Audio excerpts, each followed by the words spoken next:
Ang lalaki ay nagbigay ng puso ng aso sa kanyang asawang patay na ng 3 araw. Ang asawang babae ay pinalitan ng puso ng aso. Sa susunod na sandali, ang asawang babae ay biglang nabuhay ng himala. Gayunpaman, nakita ang aso na itinaguyod mula pa noong bata pa ito. Ang aso ay namatay para sa asawang babae. Lubos na nalulungkot ang lalaki. Kaya't dinala niya ang yumao ng asong kulay dilaw sa ilalim ng malaking puno. At ginawa niya ito ng isang peking puso gamit ang dilaw na putik. Agad-agad, mula sa malaking puno. Kinuha niya ang isang dahon at isiniksik ito sa bibig ng asong kulay dilaw. Hindi inaasahan, sa susunod na sandali ang asong kulay dilaw ay biglang nabuhay ng himala. Iniwan ng isang kasabihang ang oras ay magdadala ng pagbabago. Ngayong taon, tiyak na magkakaroon ka ng magandang kapalaran at tagumpay sa pera. Kundi pati na rin sa pag-aalaga sa binataan. Sa mga kaibigan na nagbabasa, magtagumpay at yumaman ng walang anumang hadlang. Iwan ng isang kasabihang ang kapalaran ay dumarating sa tamang panahon. Ngayong taon, tiyak na magiging matagumpay ka. Magiging maunlad ang iyong kapalaran sa pera. Ang binata ay napagtanto rin na ang punong ito ay hindi pangkaraniwan. Kaya't itinransplanta niya ito sa kanilang tahanan.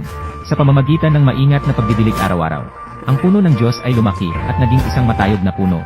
20 taon ang lumipas, ang binata ay nagtagumpay dahil sa puno ng Diyos. At naging pinakamayaman sa mundo. Ngunit natatakot siya sa inggit ng iba. Kaya naging isang simpleng security guard. At sa lihim, tinulungan ang kanyang anak na babae.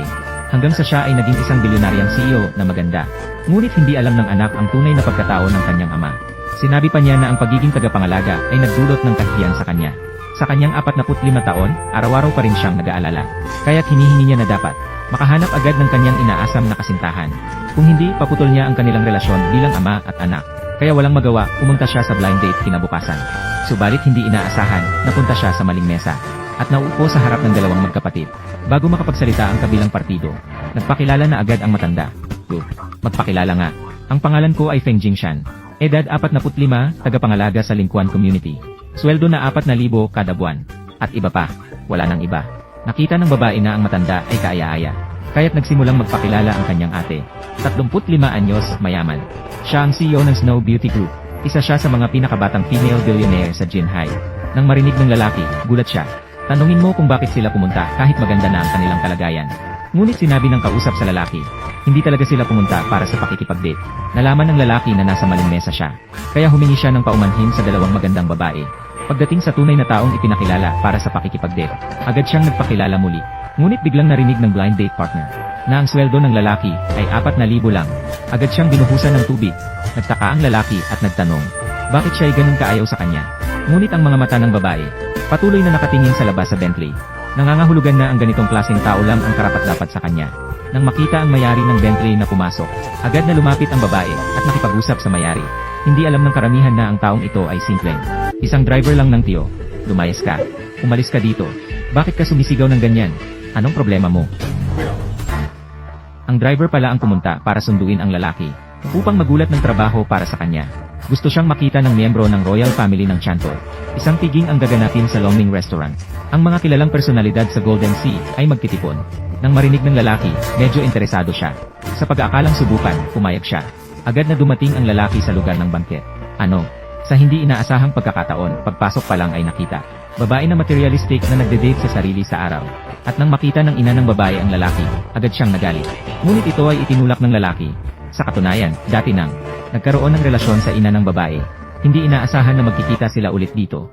Ikaw si Malizen. Feng Jingshan. Ikaw ay isang hindi mapagkakatiwalaang dukhang patay gutom. Ngayon, ang matanda ay kumakain ng sariwang damo, tama ba? Pati na sa ulo ng anak kong babae. Hindi yon. Diyos ko, ikaw ba ang tiyo? Sinabi mo ba sa kanya kung bakit siya kasama ng security guard dito? Tanungin mo ako, paano ko malalaman?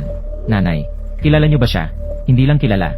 Ang taong may apelidong pang noong araw ay isang mabahong nagbubuhat ng ladrilyo. Halos mamatay ako sa gutom dahil sa kanya. Ano? Inay, sinabi mo ba na siya ang dating nobyo mo? Totoo naman, di ba? Swerte na nakilala ko ang tatay mo. Kung hindi, matagal na akong namatay sa gutom. Ito ang unang beses kong marinig na may taong nagsasabi ng pangangaliwa ng ganyan kasopistikado. Kaya pala ang asim ng anak mo. Kaya pala lahat yan ay natutunan sa'yo. Anong problema mo? Anong klaseng usapan yan na maingay sa ganitong okasyon? Asawa, tamang-tama ang pagdating mo.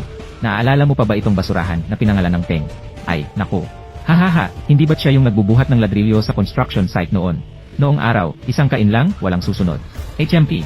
Ngayon hindi na ako nagtatrabaho bilang manggagawa sa konstruksyon. Nagtrabaho na lang siya bilang security guard. CEO yan. Sobrang dukha talaga. Hindi pa rin maganda kaysa dati, hahaha. Marilo, hindi ka naman kagandahan. Sino ba ang patuloy na nakikipag-ugnayan sa inyo? Ano? Sa huli, iniwan ka niya. HMP, dahil wala kang kakayahan. Alam ko na, hindi naman ako nasaktan noon. Ngayon ay nakakapit na naman siya sa akin. Anak, sobra kang walang hiya. Ang pag-alala sa bagay na ito ay isang aksidente lamang. Sino ba ang nangungulit sa inyo ngayon? Kaya pala nagtagumpay ang asawa ko.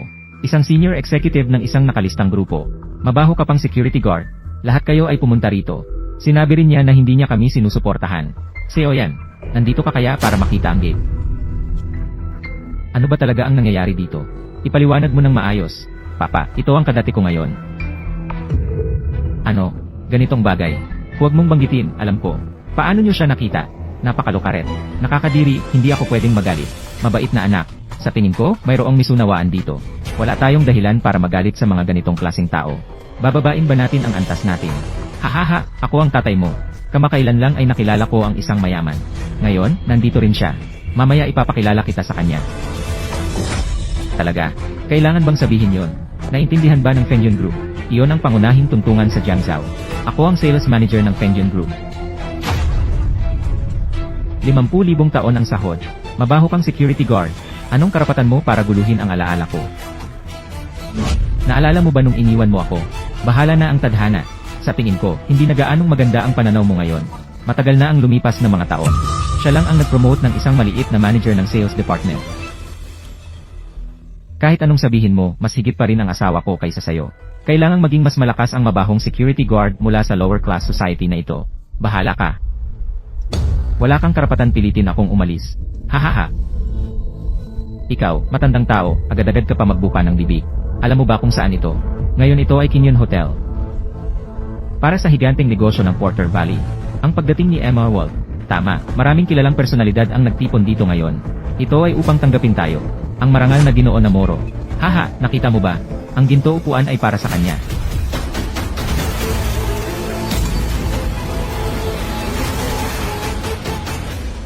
Oh, ang upuan. Ay. Anong espesyal sa lumang upuan? Ano ka ba? Ito lang ang upuan na ito. Maraming gustong maging tao pero walang karapatan. Ikaw, isang mabahong tao. Anong sinabi mo kanina na gagawin mo? Pumunta sa piging. Mayroon bang imbitasyon para sa'yo? Hindi ko kailangan ng imbitasyon. Kung hindi ko bibigyan ng mukha si Walt. Kung hindi dahil dito, hindi ako darating, haha. Ay naku. Si MR Peng, ang iyong hilig sa pagyayabang ay hindi nagbago talaga. Dahil lang sa'yo, binibigyan pa kita ng respeto. Hahaha, ilan ka lang ba? Mahal ko, hindi kami galit sa taong ito. Hoy, nasaan ang security guard? Ate, problemado ang blind date mo. Pumunta ka at tumulong. Huwag magsalita ng walang kapararakan tungkol sa iyong blind date. Ay, wala na. Kung ayaw mong tumulong, ang mga taong tapat ay madalas na napapagkaitan.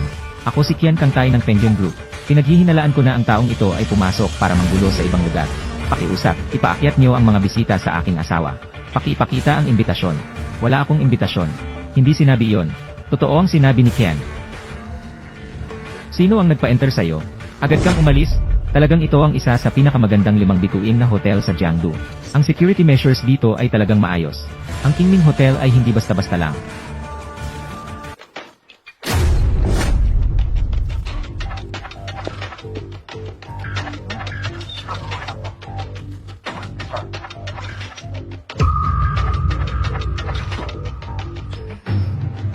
Sino ba kayo? Bulag ka ba? Nasa Kinyon Group ka at hindi mo pa alam kung sino ang kapatid ko. Ang Kinyon Hotel ay pag-aari ng Suyan Group. So ibig sabihin ikaw si Zhang Yulin, ang CEO ng Suyan Group. GNG, Zhang. Ito ang aming teritoryo. Hindi sila magtatangkang saktan ka. Tawagin ang mga tauhan. Hoy, ikaw na mura. Alam mo ba kung sino ang asawa ko? Nagtatapat ka sa aking asawa. Maniwala ka o hindi, sisirain namin ang hotel mo. Huwag kang magpapalinlang sa itsura ng babae. Siya ang pinakamahigpit na babae sa Jiangzhou. Walang katulad. Ito ay magdudulot ng problema sa atin. Bilis, tingnan ninyo. Dumating na ang aking amo.